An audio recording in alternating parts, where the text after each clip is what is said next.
welcome to our Wednesday night Bible study. Добрый вечер, дорогие друзья. Добро пожаловать на наш урок по средам. Last week we were talking in Mark chapter 10, verses 1 through 12 about the issue of divorce. В прошлый раз мы с вами разговаривали по 10 главе Евангелия от Марка. С 1 по 12 стихи разбирали мы с вами тему развода. And we had a few questions sent over Viber about the topic, and so we want to spend some time this week continuing this topic. После занятия у нас появились кое-какие вопросы, нам прислали их по Viber, и мы сегодня хотели бы на них ответить после нашего урока. Да. So we want to take a little bit broader look at the scriptures that are other scriptures that are involved, but we'll begin again from Mark chapter 10 and our passage in Deuteronomy, and then jump off from there.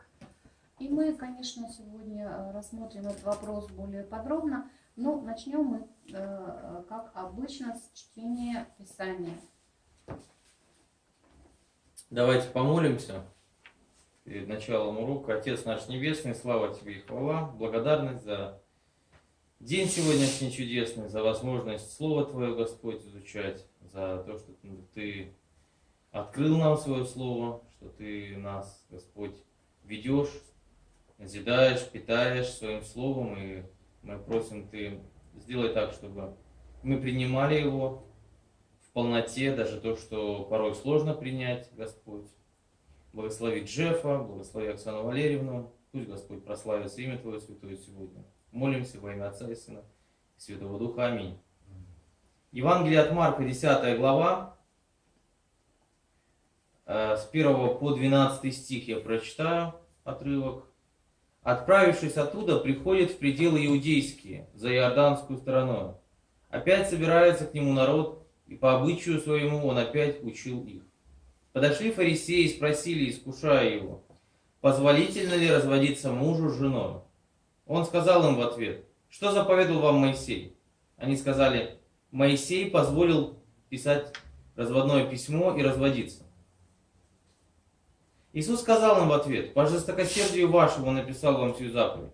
Вначале же создания Бог мужчину и женщину сотворил их.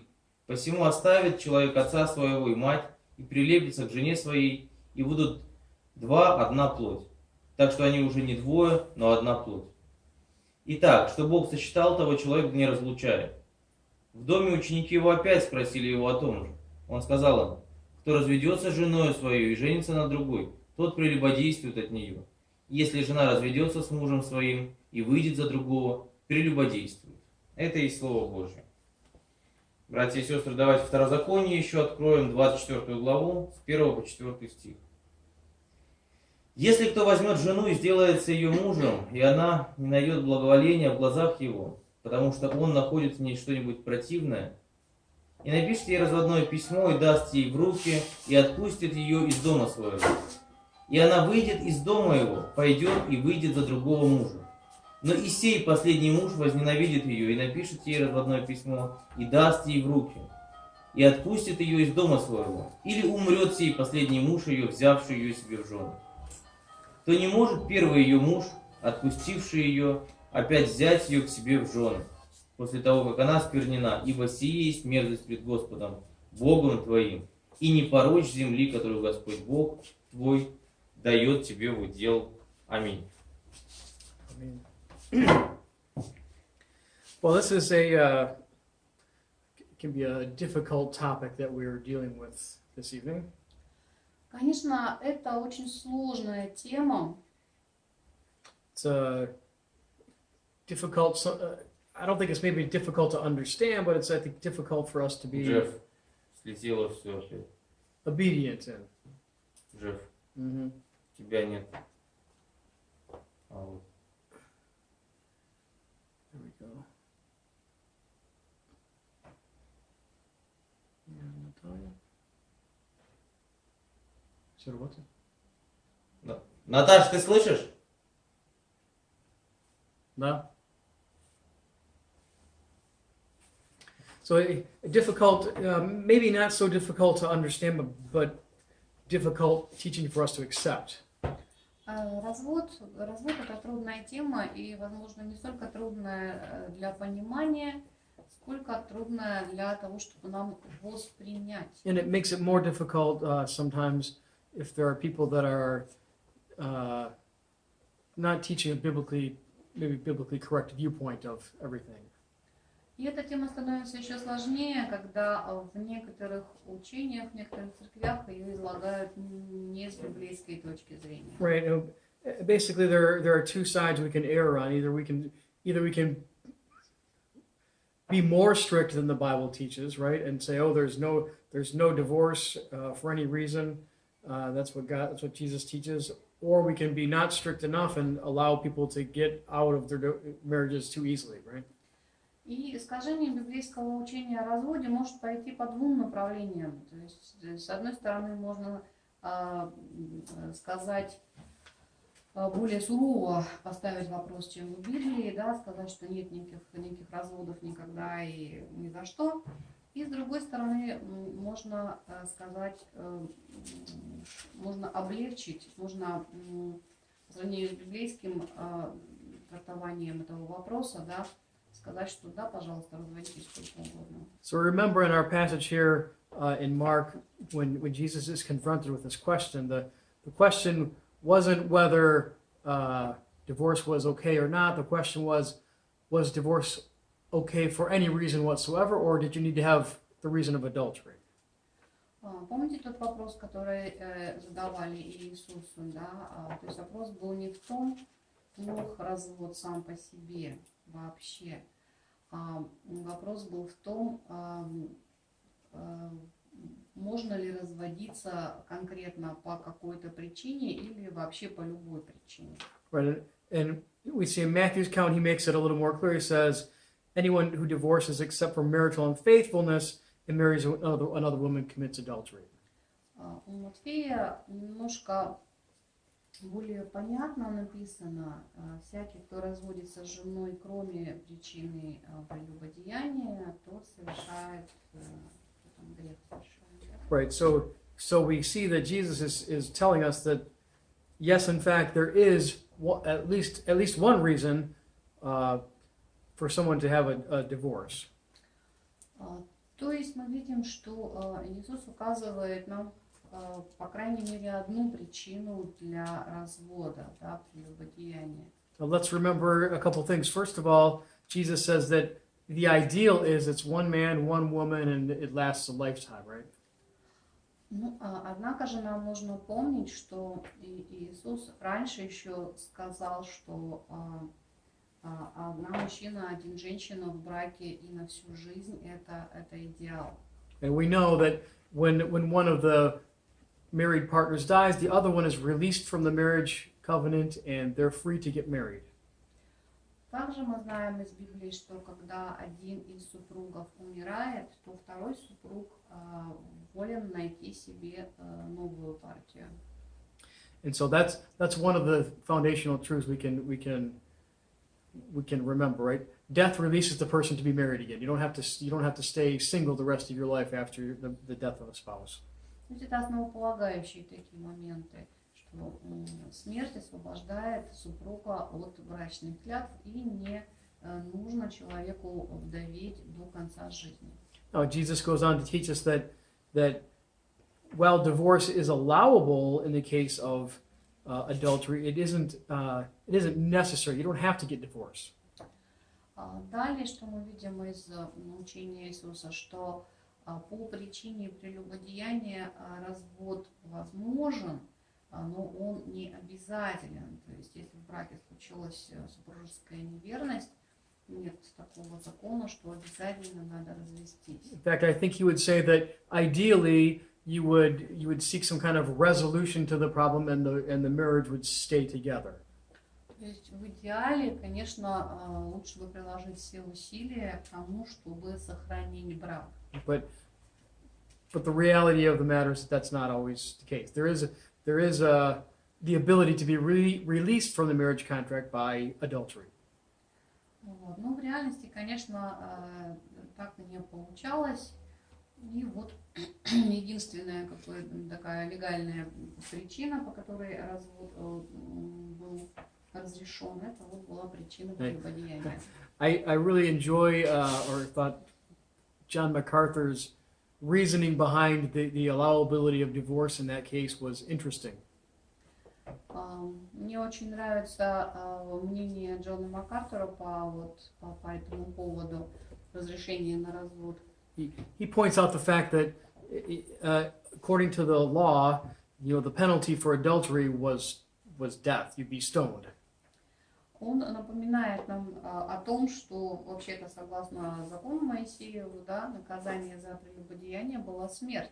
Right, which meant that the partner who was offended against, like they were free to be married because their partner was dead.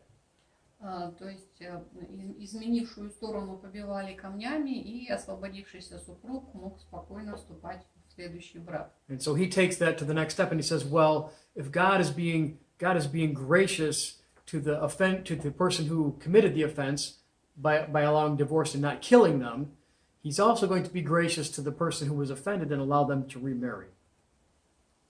Kind of grace on both sides. И получается, что если уж по милости Божией человека, совершившего прелюбодеяние, побили камнями, то уж по милости Божией и оставшуюся сторону теперь разрешается ей вступить в новый брак. But it wouldn't make any sense to have the person be not stoned, but have the person who was offended pay a penalty for the divorce, right? Вот, то есть нет, конечно, не имеет смысла оставшегося в живых человека, да, вот супруга наказывать тем, что всю жизнь обрекать на полное одиночество. And so Jesus in this passage, let's remember, he's dealing mostly with the Jewish people, right? He's dealing with people that were grown up and raised with the law. Иисус, когда он разговаривает вот о разводе, он разговаривает с евреями, он разговаривает с людьми, которые выросли под законом. When they wanted to legitimize their divorces, they went where? They went to the law. They went to Deuteronomy. И когда им нужно было узаконить развод, они, конечно же, обращались ко второзаконию. And they used Deuteronomy 24, 1-4 as their kind of justification for allowing divorces. И они использовали второзаконие 24 глава с 1 по 4 стих для оправдания своих разводов. But now if we take I don't think the Russian translation that's a problem, but in English we have a problem with our King James translation that's not translated properly. But let's take a look at the first 3 verses of that passage. If we've got them somewhere. Давайте мы посмотрим на первые 3 стиха во второзаконии 24 глава. 10 глава, с 1 по 3. 24 второзаконие. Первые 3. Если кто возьмет жену и сделается ее мужем, и она не найдет благоволения в глазах его, потому что он находит в ней что-нибудь противное, и напишет ей разводное письмо, и даст ей в руки, и отпустит ее из дома своего, и она выйдет из дома его, выйдет замуж за другого мужа. Но и сей последний муж возненавидит ее и напишет ей разводное письмо, и даст ей в руки, и отпустит ее из дома своего, или умрет сей последний муж, ее взявший ее себе в жены. Right, so when we look at the first 3 verses here, the first 3 verses are the if part of an if-then statement. They're kind of like the foundation of the argument. То есть вот эти первые 3 стиха, это как бы первая часть, которая относится к постановке условия. То есть если это. Right? So we add all those things up. He takes a wife, guy gets rid of her, right, and sends her a divorce, and she gets remarried, right, and another guy gets rid of her. This is all things that have happened already. То есть излагаются все условия какого-то вот неудавшегося брака. Вот все вот это вот, если не находит, если противно, если возненавидит, оно уже как бы все совершилось. And so the rule that comes out of this is in verse number 4, right? The rule is that her husband that sent her away can't take her back again. That's all that this teaches. И какой вывод из этих вот если? То есть если это, то в 4 стихе муж не может принять ее обратно. Right? And so the principle out of this is, if you're seeking reconciliation, you need to stay single. То есть, какой мы можем сделать вывод из этого? Если вы ищете примирение, то нужно оставаться одиноким. For example, if some whatever issues have pushed you, whether it's abandonment or other things, have pushed you to where you have to have a divorce and you get divorced, and you still want to be able to seek reconciliation with that person, you need to stay single to provide that opportunity. Because once you get married again, you can't go back to them. Потому что если уж вы расстались со своим супругом, то, супругой, да, в данном случае, но хотите с ней помириться, то у вас ничего не получится, потому что согласно 4 стиху вы принять ее обратно не можете. And so this was just put into place to prevent people from getting rid of their wives and then getting them back real easily when they realized how good they had it, maybe, И, скорее всего, так было сделано для того, чтобы люди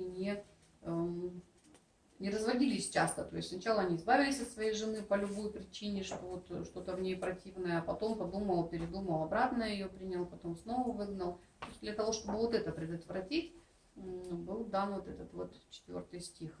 It put limits on the practice of divorce and kept divorce from compounding into more sin by people remarrying and ending up in a adulterous marriage.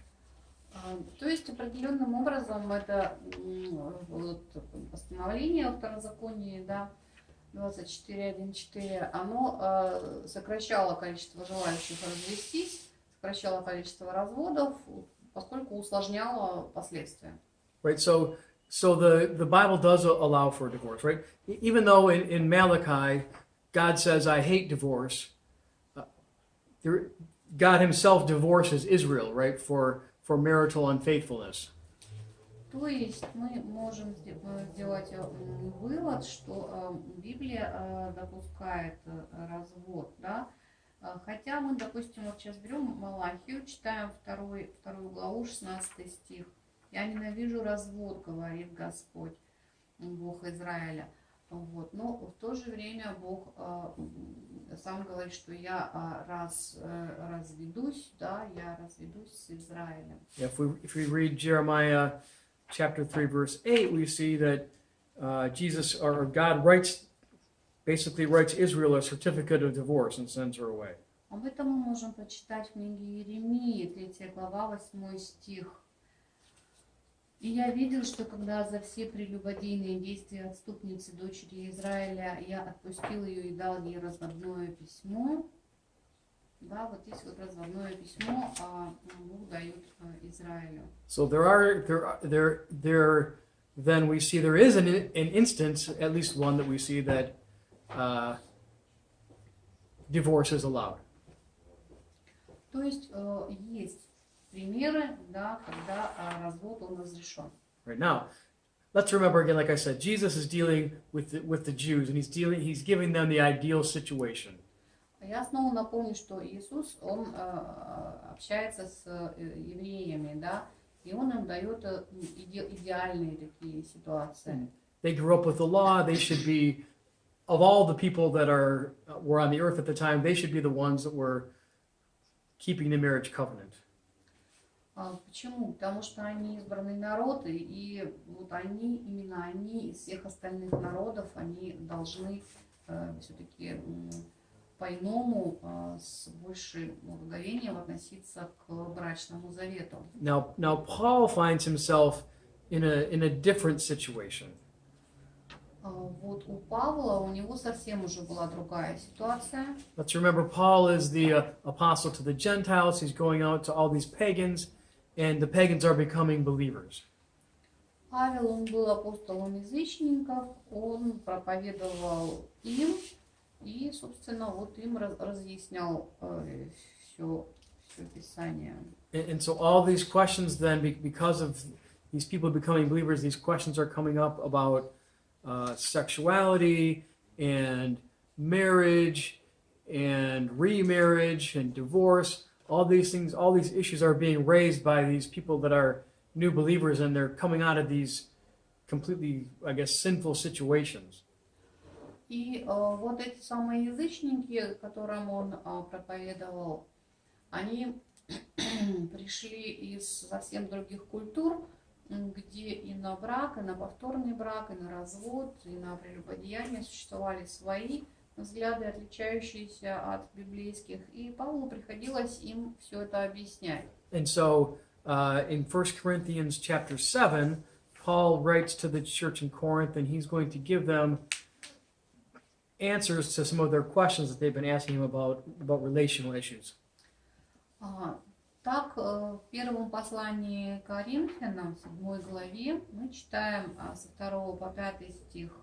«По избежанию блуда каждый имей свою жену, и каждый имей своего мужа. Муж оказывай жене должное благорасположение, подобное жена мужу. Жена не властна над своим телом, но муж. Равно и муж не властен над своим телом, но жена. Не уклоняйтесь друг от друга, разве по согласию на время, для упражнения в посте и молитве. А потом опять будьте вместе, чтобы не искушал вас сатана невоздержанием вашим». Right, so Paul is helping them to understand, in this instance, the role of sexual relationships inside a marriage situation. Вот в этом конкретно, в этих конкретных стихах Павел объясняет новым верующим из язычников, да, какое место занимают сексуальные отношения внутри брака. Right, and so the situation in Corinth was one of, I guess, complete kind of sexual depravity. Right, they had temple prostitutes, they had people sleeping with people, they had people getting divorced to go with other people, and so it was all the kinds of problems that we have today. They had plus some, right? В те времена в языческой среде, в языческих культурах сексуальные отношения, они были очень неразборчивыми, скажем, такими очень запутанными. Существовала и храмовая проституция, и промискуитет, то есть взаимоотношения сексуальные вне брака, и измены, и разводы, и все что угодно. В общем, все как сегодня в миру, плюс свои особенности. And so basically Paul's telling, and they're reacting to this, saying, you know, maybe we should just get rid of all sex altogether and stay, you know, chaste, or, you know, that's kind of what they're thinking, or somebody's probably saying that. Вот. И, возможно, опять же, в этом стихе, в этих стихах Павел отвечает тем новым верующим, да, которые говорят, ну тогда давайте вообще секс уберем из наших отношений. And Paul's going to tell them, you know, no, sex is okay if it's good if it's within the marriage context. И вот 5 стих, да, не уклоняйтесь друг от друга. Он как бы этим говорит, что в рамках брака сексуальные взаимоотношения это очень все правильно, очень все нужно. Right. In fact, in order to prevent people from falling into sexual temptation, the husband and wife are to make sure they're providing for their partner's needs. И именно для того, чтобы поддержать друг друга, не дать друг другу впасть в искушение где-то на стороне, да, муж и жена должны вот оказывать друг другу должное благорасположение и не уклоняться друг от друга. In fact, you could say there's almost an obligation to meet your partner's needs to prevent them from falling into temptation or into sin. Вот. И даже некоторым образом здесь вот мы можем прочитать как будто обязательство, да, быть в тесных взаимоотношениях. Жена не властна над своим телом, но муж, равно и муж не властен над своим телом, но жена. То есть быть вместе, чтобы не было соблазна смотреть на сторону. Right, so that's one of the things Paul's dealing with in this issue of marriage. Yes, sex is good and it belongs in the marriage context, not just all over the place like they've been engaging in. То есть вот что Павел объясняет новым верующим, да, из язычников по поводу брака, что в рамках брака сексуальные отношения, они хороши, они своевременны и они нужны. And so Paul, I guess there's kind of, there will be, as we go through here, two kind of general rules that Paul will put forth. One is that it's good to be single, but if you're burning with passion, it's better to get married.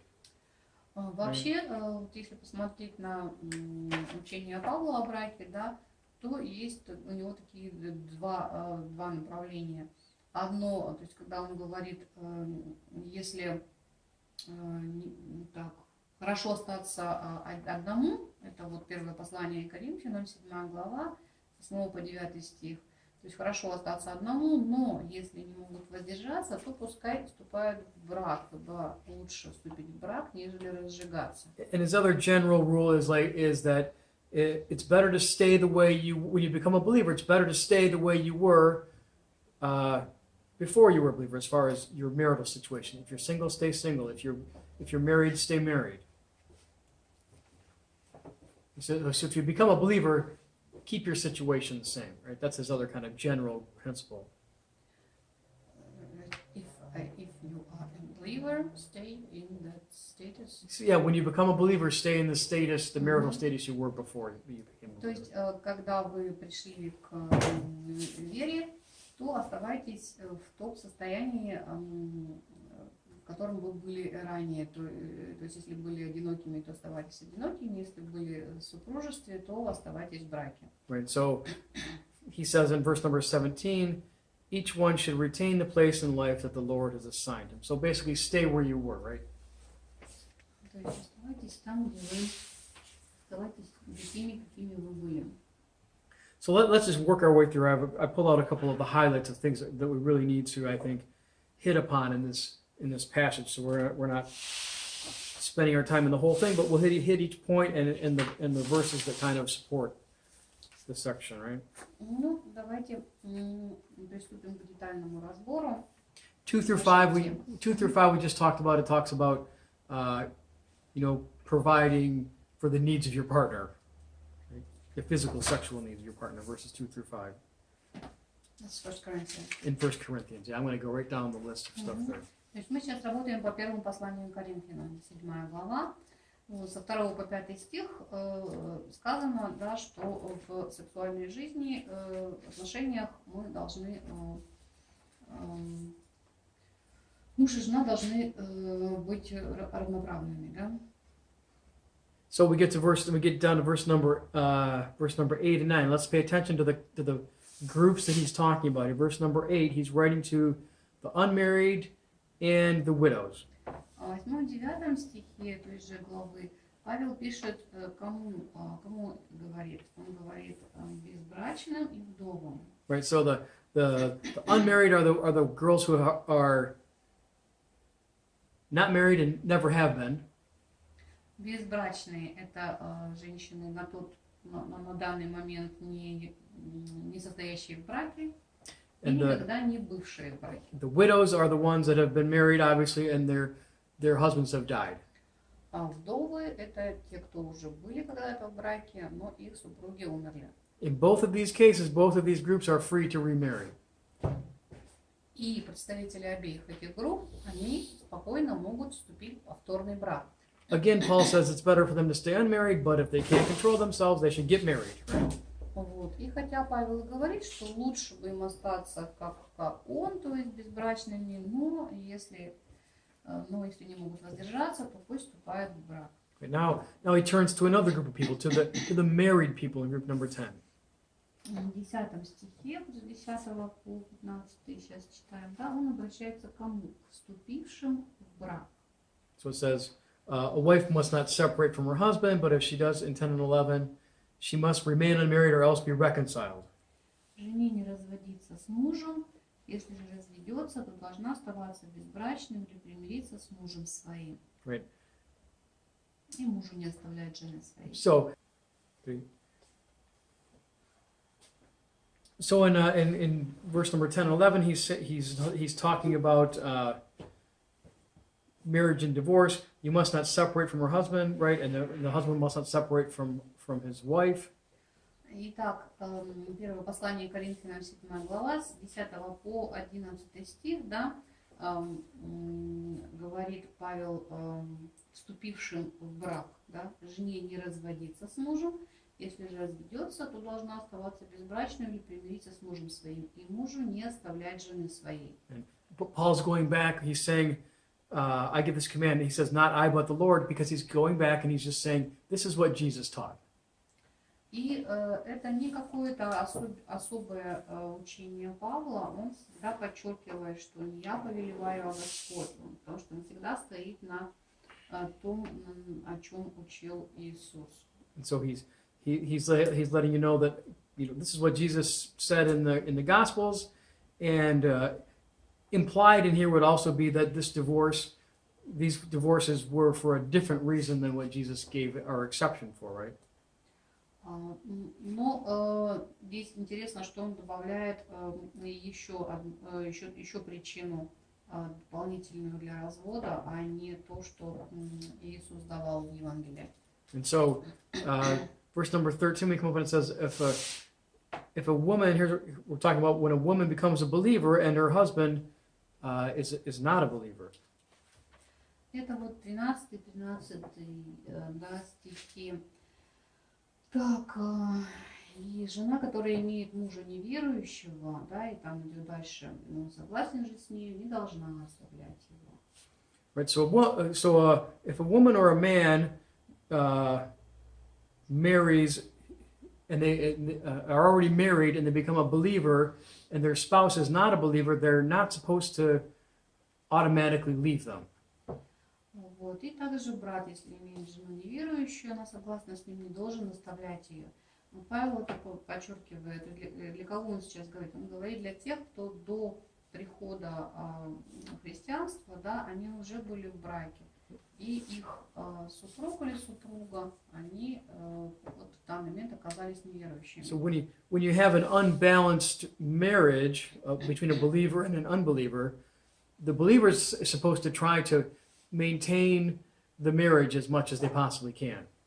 И когда вот такое неравенство случается, да, то есть один супруг верующий, другой неверующий, то именно верующий, он должен попытаться сохранять брак. It's up to the unbeliever or the person who's not a believer to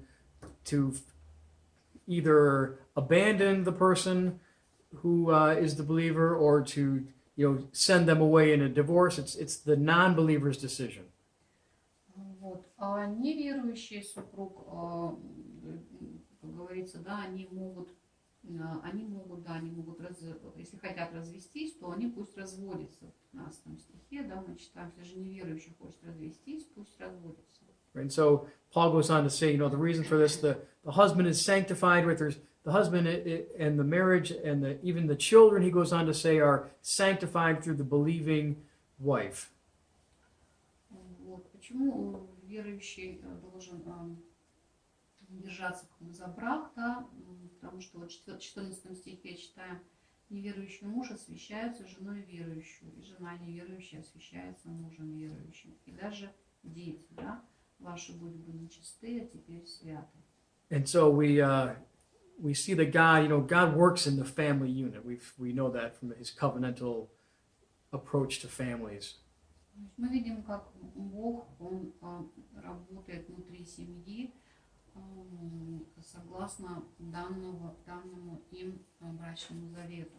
The family unit is set apart and receives special grace from God in those situations. Семейный союз, он получает особое благословение Божие. But sometimes it doesn't work out. We see here in verse number 15. Но вот иногда не получается, и тогда, пожалуйста, 15 стих, да, если неверующий хочет развестись, пусть разводится, а брат и сестра в таких случаях не связаны. Right. So if he wants to go, you just let him go. You're not obligated to follow him and try to maintain this relationship if they're trying to break it. Если хочет неверующий супруг уйти из брака, то пусть идет. Верующему не нужно бежать за ним, уговаривать, возвращать. Right. So I think in these instances, we have to think a little bit about what does it mean. It says, let him. If he leaves, let him do so. So he could file for divorce. That would be one thing. Even the intention, even if the non-believer starts going to the lawyer's office to start the process, you're not to interfere with that. You're supposed to let him go. Что значит вот ну, пусть разводится, да, то есть не мешайте, хочет уйти, хочет подать на развод, там пойти к юристу по разводу, пожалуйста, пусть идет. Back in this time, this could have just included abandonment. The guy could have just got up and walked out the door, or the spouse could walk out the door and just leave, right? В те времена здесь, скорее всего, вот это развестись, разводиться, да, имелась в виду еще ситуация, когда неверующий супруг просто тебя бросил, да, то есть он просто вышел, ушел в дверь и обратно не вернулся. That happens nowadays when spouses abandon their families. И такое случалось тогда, случается и сейчас. Right, and that's in the case of a believer and an unbeliever. Вот. И вот с верующими и неверующими ситуация обстоит вот как в 15 стихе. Right, so Paul is breaking down these categories of people for us to try to give us a way to deal with all these different situations. То есть вот в первом послании к Коринфянам, 7 глава, мы увидели, как Павел разным категориям вот этих новых верующих из язычников, да, дал, соответственно, разные рекомендации о жизни в браке. Now, Paul down, let's jump down. We're going to come back, I think, to this section a little bit, because this oftentimes can become a situation in the church, this verses 12 through 15 that we just talked about. I want to go ahead and finish this off and then come back to this spot. So let's jump down to verse number...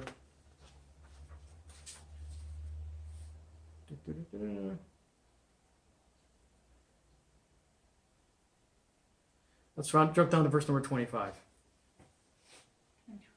Where? in 1 Corinthians.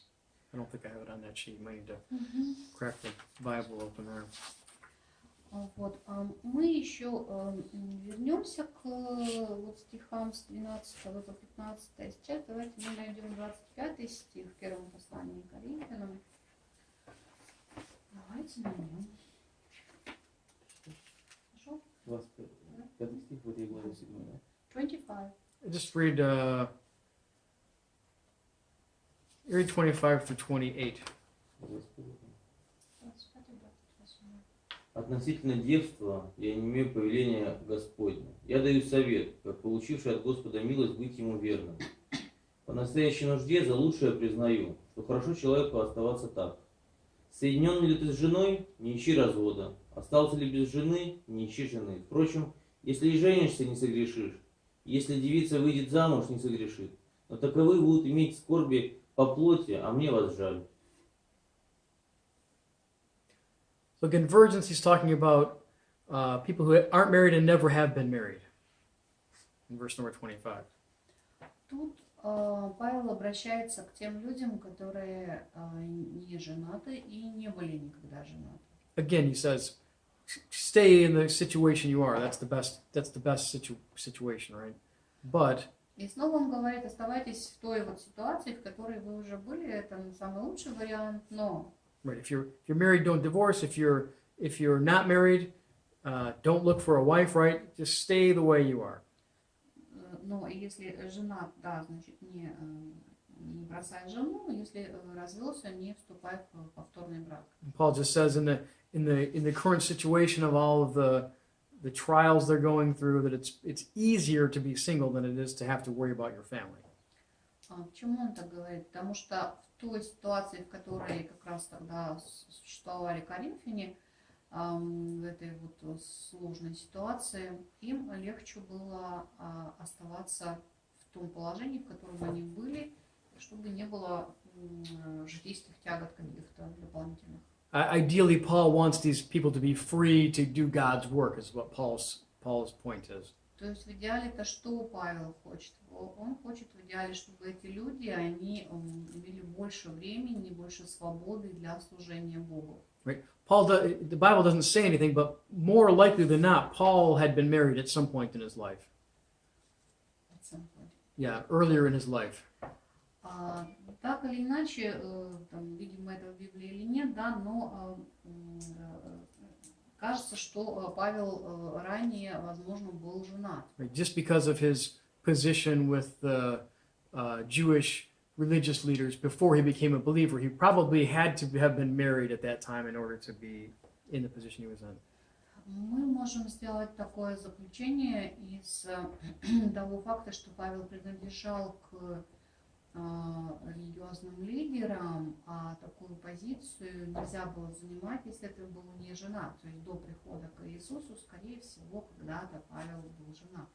And so Paul understands that now that he understands the difference between being married and being single and the amount of time and other resources that it consumes to have a wife and maybe even children. То есть он все-таки понимает разницу между быть холостяком и проводить жизнь без жены, да, и быть женатым и проводить жизнь семейную. Right? So he says it's better to stay single and serve God than it is. But if you have to get married, then get married. I mean, he's not making one, I guess, better than the other. Вот. In И some respects. вот он говорит, да, что если хочешь быть одиноким, будь одиноким, если хочешь жениться, женись, пожалуйста, на здоровье, да, то есть он как бы не превозносит одно качество над другим, один статус над другим.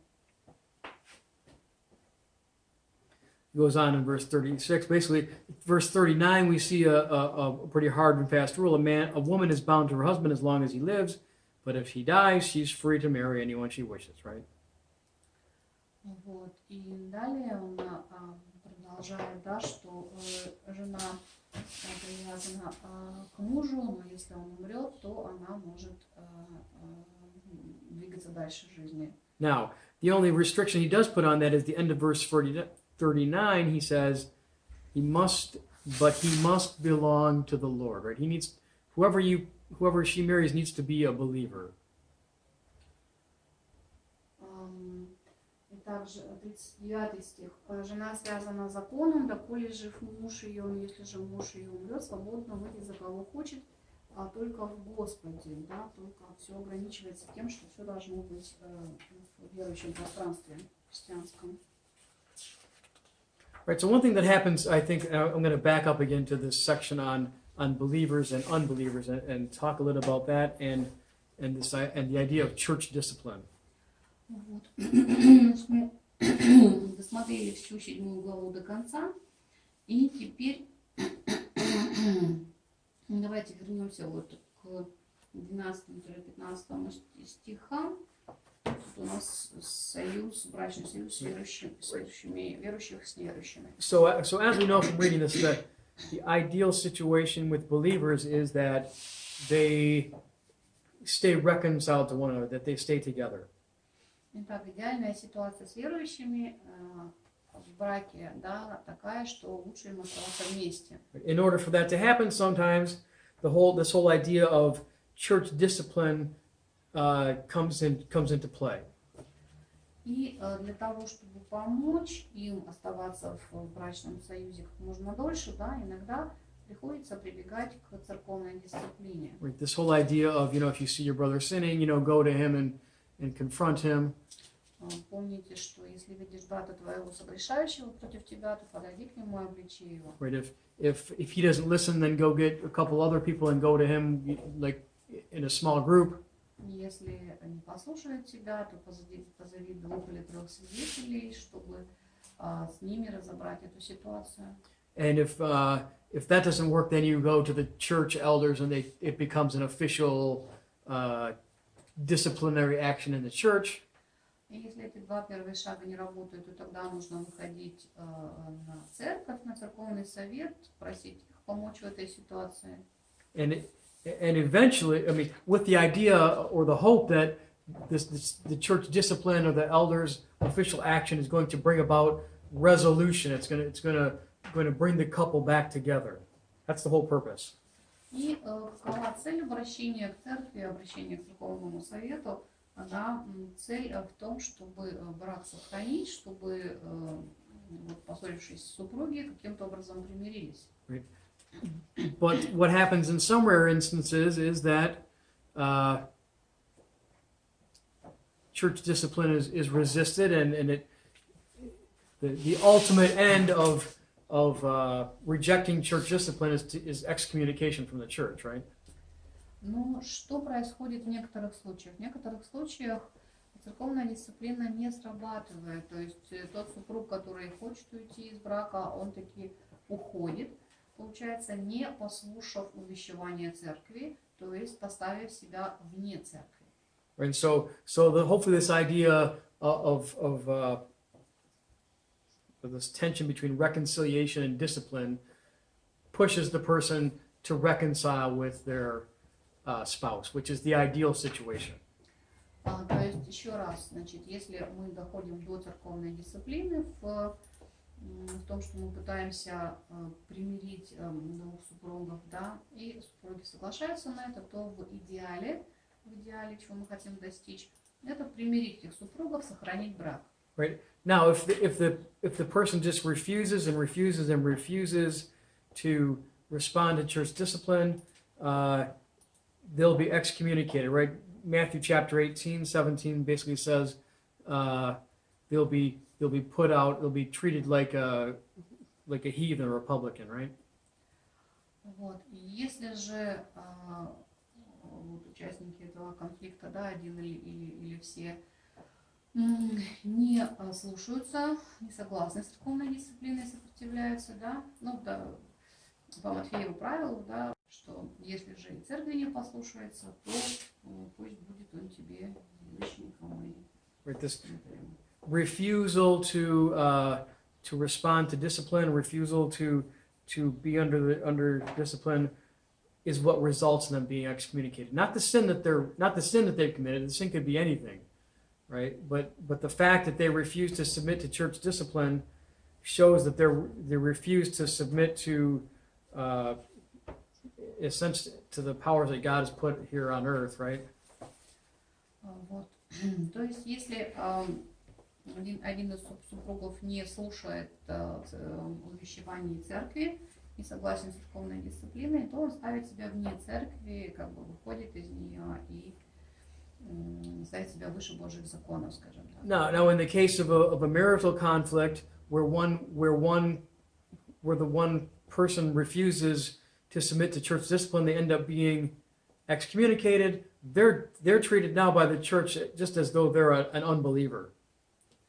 И в результате такой супруг, который не хочет примиряться, да, не слушает церкви, вот, то есть он по отношению к церкви становится, собственно, как неверующий, да, So, он ушел из церкви практически. yeah, so from our reading of 1 Corinthians chapter 7, that puts this married couple in the situation of one believer and one non-believer in the eyes of the church. И такая пара, вот она попадает в категорию, то, что мы читаем в 12-15 стихе, первого послания к Коринфянам, 7 глава, да, получается, что один супруг в этом браке верующий, а другой уже все, уже неверующий. Right. So as a result of that, depending how this whole thing sorts out, it would be the same situation here as if a non-believer abandons their family. It's the same as them divorcing, let them go, right? Вот. И ситуация получается, вот если неверующий муж или жена хочет уйти, то все, пусть разводится. And so, but this is a long process of attempted reconciliation and the process of discipline and all these other things until we finally get to this point. But it's not the ideal, but it can be the end point of some hard-hearted refusal to reconcile, the couple to reconcile to one another. Вот. И ситуация, конечно, сложная, да, то есть некоторые пары, вообще это процесс, это очень долгий процесс, до того, чтобы дойти вот до изменения статуса, да, был верующий, стал неверующий. В лучшем случае в результате этого процесса все-таки пары примиряются, да, то есть не получается так, что вот один становится уже как неверующий, ну, иначе, да, второй тогда участник этого брачного союза свободен. Probably in an incident like this, if there happened to be a divorce, you would recommend, say, well, if you divorce, wait before you remarry, right? Because once you remarry, there can never be reconciliation for this couple. If a divorce were to come out of this situation, right?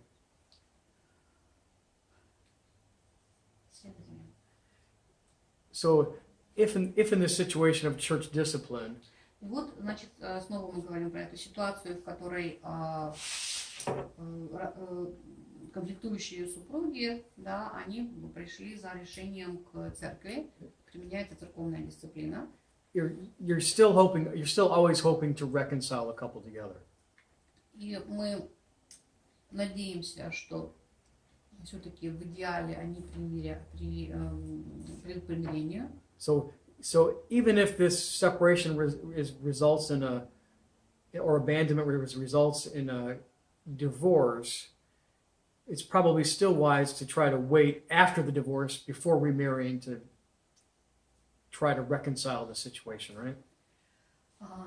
И даже если они не пошли, вот эти супруги, на примирение, но разошлись или развелись, да, то лучше бы некоторое время после развода не вступать в брак, а все-таки подумать о примирении. But at some point, if for example the other person gets married or something, or whatever happens, at some point the person who is offended is free to marry. Ну, опять же, в том случае, когда ушедший из семьи супруг сам быстро вступил в брак, то оставленная сторона, она также имеет право вступить в брак как может быстро. Right. Verse number 15 says, if the unbeliever leaves, let him do so. A believing man or woman is not bound in such circumstances. I mean, they're released from their marriage covenant. В 15 стихе же написано у нас, да, если же неверующий хочет развестись, пусть разводится. Брат и сестра в таких случаях не связаны. And at that point, the person is free to marry again. Вот. И, конечно же, оставленная сторона свободна вступить в повторный брак. And so we see Paul has had to deal with a lot of strange situations in Corinth, right? Я думаю, что Павлу приходилось сталкиваться вот со своей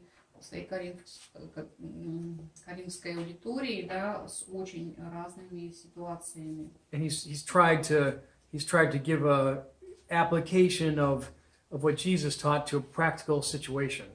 И он пытается вот то учение, которое дал Иисус, учение о браке, он пытается примирить его к практическим ситуациям. And so we see from here that there are times when a divorce is allowable.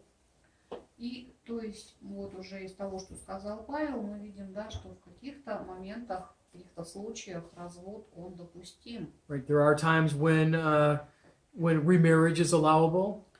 И есть моменты, в которых повторный брак допустим. Ideally, once married, always married, right? Ideally, that would be the case. It would be a lifelong union until death does the partnership breaks.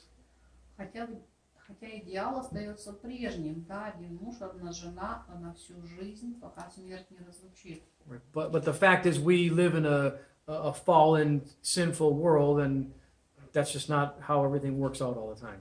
Но практически мы живем в падшем мире, ситуации бывают разные, и идеальных случаев встречаются редко.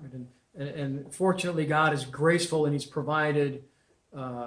He's He's provided a graceful way for us to deal with the sinful situations that we live in.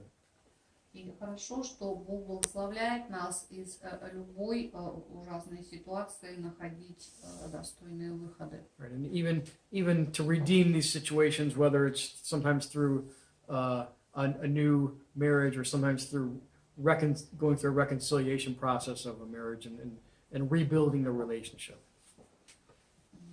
Когда-то восстанавливаются браки, когда-то новый брак искупает первый. В общем, ситуация складывается по-разному.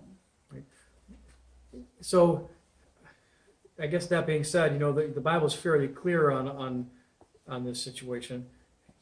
It's more than happy as us as elders to address particular questions in private, or if someone's looking to get married or remarried, especially in the case of remarriage, it takes some time to look at the individual situation and make a determination of whether it's a proper action to take, right? Библия очень ясно высказывается по этим вопросам.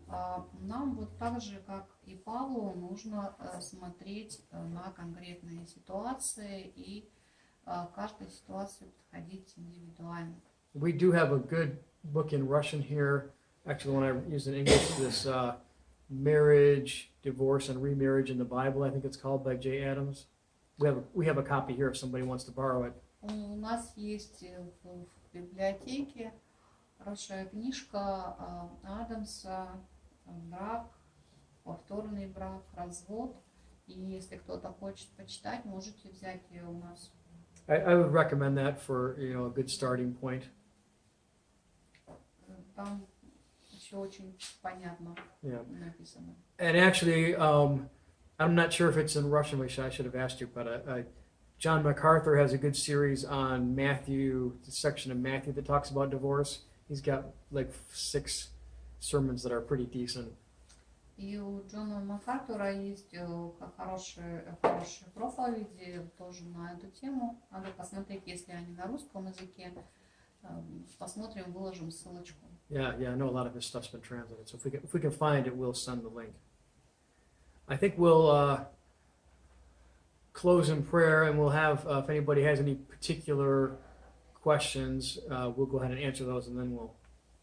Давайте мы сейчас завершим в молитве, и кто с нами на связи имеет вопросы, то мы можем потом сдержаться и поговорить.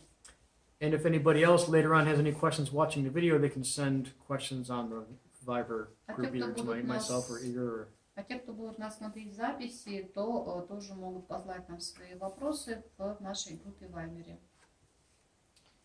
Отец Небесный, слава Тебе и хвала за возможность слышать Слово Твое. И мы уже вторую среду разбираем эту тему сложную, Господь. И да, действительно, мы живем в падшем мире, и мы существа слабые, и мы, Господь, согрешаем регулярно, и нам очень сложно порой принимать правильные решения, поэтому мы просим, Господь, чтобы Ты даровал нам мудрости, как поступать, как быть мудрым в браке, как быть мудрым в отношениях с нашими женами, мужьями, детьми. Господь, Ты благослови всех наших членов церкви, прихожан, наших близких, знакомых, Господь, да и вообще всех жителей нашего города, нашей страны, которая так сильно страдает из-за этого греха, из-за разводов, Господь, из-за скандалов. И мы просим Твоего водительства, мы просим, Господь, Твоей любви и мудрости, чтобы Ты помогал нам, Господь, решать эти очень сложные вопросы. Мы склоняемся пред Твоим величием, Господь, и славим Тебя за Твою любовь и милость, и за спасение, которое даровано нам, Господь, без каких-либо условий. Молимся во имя нашего Господа и Спасителя Иисуса Христа. Аминь. Аминь.